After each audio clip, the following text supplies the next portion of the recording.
कांग्रेस के कोषाध्यक्ष अजय माकन ने प्रेस कॉन्फ्रेंस कर केंद्र की भाजपा सरकार पर कई गंभीर आरोप लगाए हैं। अजय माकन ने बताया कि इनकम टैक्स ने कांग्रेस, यूथ कांग्रेस और एनएसयूआई के खातों से तकरीबन 65 करोड़ रुपए डिमांड ड्राफ्ट के जरिए डिडक्ट कर लिए हैं। उन्होंने आरोप लगाया है कि इसके लिए इनकम टैक्स के अधिकारियों ने ब्रांच जाकर मैनेजर पर दबाव बनाकर पैसों का डिडक्शन किया है। इस दौरान उन्होंने केंद्र की भाजपा सरकार पर आरोप लगाते हुए कहा कि चुनाव से ठीक पहले ऐसा करना सरकार की नीयत को दर्शाता है और सरकार कांग्रेस पार्टी को फाइनेंशियल तौर पर पंगु करके लोकतंत्र की हत्या कर रही है। आप भी सुनिए। पिछले कुछ दिन पहले यहीं पे एक प्रेस वार्ता में मैंने आप लोगों को जानकारी साझा करी थी कि किस प्रकार से भारतीय जनता पार्टी की सरकार ने कांग्रेस के सभी अकाउंट्स को फ्रीज कर दिया। आज मुझे बड़े दुख के साथ आप सब लोगों को और आप लोगों के माध्यम से देश की जनता को ये सूचित करना पड़ रहा है कि भाजपा की सरकार ने सभी अपनी ऑपोजिशन पार्टीज के खिलाफ और मुख्य ऑपोजिशन पार्टी के खिलाफ आर्थिक आतंकवाद शुरुआत कर दी। हमारे 65.88 करोड़ 65.88 करोड़ के ऊपर परसों भाजपा की सरकार, इनकम टैक्स अथॉरिटीज ने डाका डाल करके हमारे पार्टी के कार्यकर्ताओं के पैसे जो उन्होंने अपनी स्वेच्छा से हमारे को मेंबरशिप के माध्यम से, एनएसयूआई के स्टूडेंट्स ने अपनी जेब खर्ची काट करके मेंबरशिप के माध्यम से क्राउड फंडिंग जिसका 95% 100 रुपए से कम हम लोगों के पास में आया था, वो पैसा हम लोगों के बैंक अकाउंट में जो जमा था उस पे डाका डाल करके, चोरी करके वो पैसा मोदी सरकार अपने पास में लेकर के चली गई।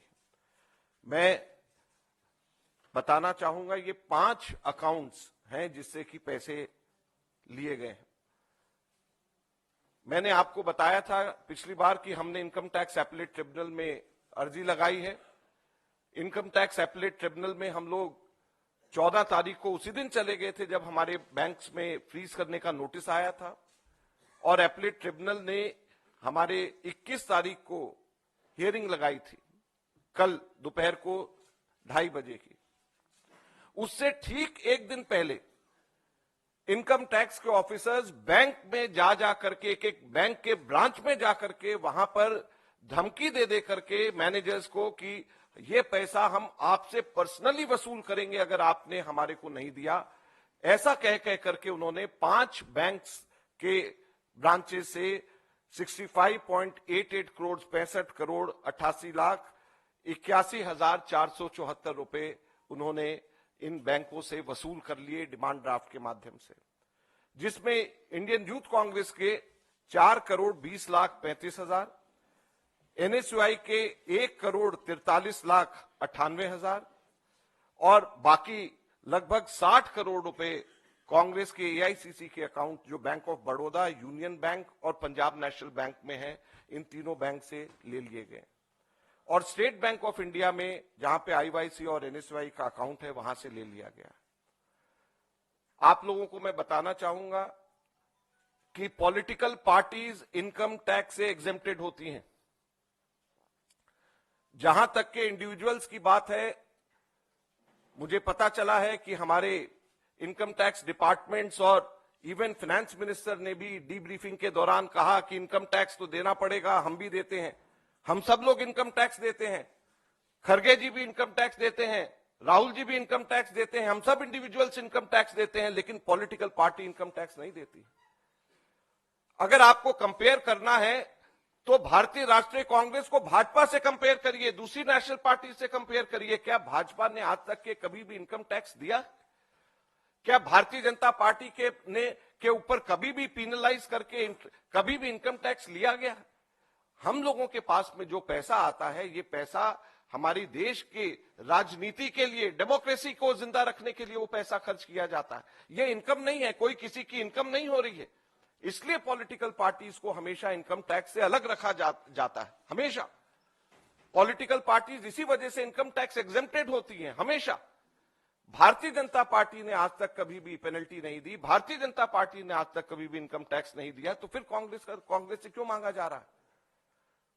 210 करोड़ रुपए का हमारे ऊपर वसूली करी गई, 210 करोड़ की वसूली रखी गई। प्रश्न 2-3 बड़े महत्वपूर्ण उठते हैं। क्या चार्ज लगाया गया, क्या कारण से वसूली करी गई? हास्यास्पद है। एक चार्ज लगाया गया है कि कांग्रेस के पास में हम लोगों ने 142.83 करोड़ 142 करोड़ 83 लाख रुपए 2018-19 के अंदर कुल हमारे को सब लोगों ने मिलकर के पैसे हमारे पास में आए। कितने? 142 करोड़ 83 लाख 142.83 करोड़ 142.83 करोड़ में से सिर्फ 14 लाख 49,000 14.49 लाख सिर्फ हमारे एक्स एमएलएज और एक्स एमपीज ने अपना एक महीने का अपना उन लोगों ने जो उनको मिलता है, मेहताना मिलता है, उस पैसे को उन्होंने दिया, जिसमें वेणुगोपाल जी ने भी उस वक्त 1,08,000 रुपया हमारी मनमोहन सिंह जी की कमेटी के हिसाब से दिया। ऐसे पूरी लिस्ट है कि जिन लोगों ने उस वक्त पैसे अपना एक महीने की तनख्वाह सिर्फ दी, और 142.83 करोड़ में से सिर्फ 14 लाख रुपए कैश में आने की वजह से 210 करोड़ की पेनल्टी लगा दी गई। 31 दिसंबर तक के हम लोगों को अपने अकाउंट्स देने थे। 31 दिसंबर की जगह 2 फरवरी को अकाउंट दिया गया, इसलिए सारे के सारे पैसे को उसके इनकम टैक्स के से हटा करके 210 करोड़ की पेनल्टी लगा दी गई। कभी भी आज तक ऐसा नहीं होता। अब दूसरा सबसे बड़ा प्रश्न टाइमिंग का होता है। 2 फरवरी 2019 को हम लोगों ने ये सबमिट किया है। अब क्या है? फरवरी 2024, 5 वर्ष। तो 5 वर्ष के बाद में अब जाकर के सरकार, अब जाकर के इनकम टैक्स डिपार्टमेंट, जब एक हफ्ते के बाद में नोटिफिकेशन आने वाला है, अब जाकर के वो जागी है और जाग करके वो हमारे सारे बैंक अकाउंट में से पैसे निकाल करके सरकार ले रही है। ये कहां का न्याय है? पूरी तरीके से सरकार की ये कोशिश है कि कांग्रेस पार्टी को पूरी तरीके से पंगु कर दिया जाए, क्रिपल कर दिया जाए, फाइनेंशियली, इकोनॉमिकली, आर्थिक तौर के ऊपर। पूरी कोशिश है कि सरकार की पूरी कोशिश है कि कांग्रेस पार्टी को आर्थिक तौर के ऊपर पंगु कर दिया जाए, क्रिपल कर दिया जाए, ताकि हम लोग इलेक्शंस नहीं लड़ पाए। अगर मान लीजिए हम लोगों के पास में बैंक के सारे पैसे हम लोगों के फ्रीज हो जाएंगे, तो कैंपेन कैसे होगा, पब्लिसिटी कैसे होगी, कैसे हम लोग जो है एक लेवल प्लेइंग फील्ड हम कैसे करेंगे? और उनको भी, सरकार को भी अच्छी तरीके से पता है कि ये गैर कानूनी है और अंततः हमको इसमें हर हालत के अंदर हमको ये पैसा वापस हमारे को मिलेगा ही मिलेगा, कोर्ट से हमारे को मिलेगा ही मिलेगा। लेकिन जब तक चुनाव निकल जाएंगे और सरकार का अपना काम पूरा हो जाएगा, तो ये कुछ प्रश्न हैं जो बहुत महत्वपूर्ण है। और हम आपको, मीडिया को ये कहना चाहते हैं कि अब ये आपका कर्तव्य बन जाता है कि हमारे देश के अंदर लोकतंत्र की रक्षा करना। जो हम लोगों का कार्य होगा वो हम लोग करेंगे, सड़क के ऊपर उतर करके लड़ेंगे, आपके माध्यम से लड़ेंगे, पूरी ताकत से सरकार से लड़ेंगे। लेकिन आप लोगों से अनुरोध है कि कृपया मूक दर्शक ना बने। कृपया आप लोग इन सब चीजों को लेकर के लोगों के बीच में जाएं। हमें जुडिशरी से हमें उम्मीद है, हमें ट्रिब्यूनल से उम्मीद है कि हमारे साथ में न्याय होगा, हमारे देश के लोकतंत्र के साथ न्याय होगा। अगर देश की प्रमुख विपक्षी पार्टी का इस तरीके से पूरे अकाउंट से इलेक्शन से एक हफ्ता पहले फ्रीज कर दिया जाए, तो हमारे पैसे सारे के सारे उसमें से निकाल दिए जाएं, तो हमारे देश में लोकतंत्र बचेगा ही।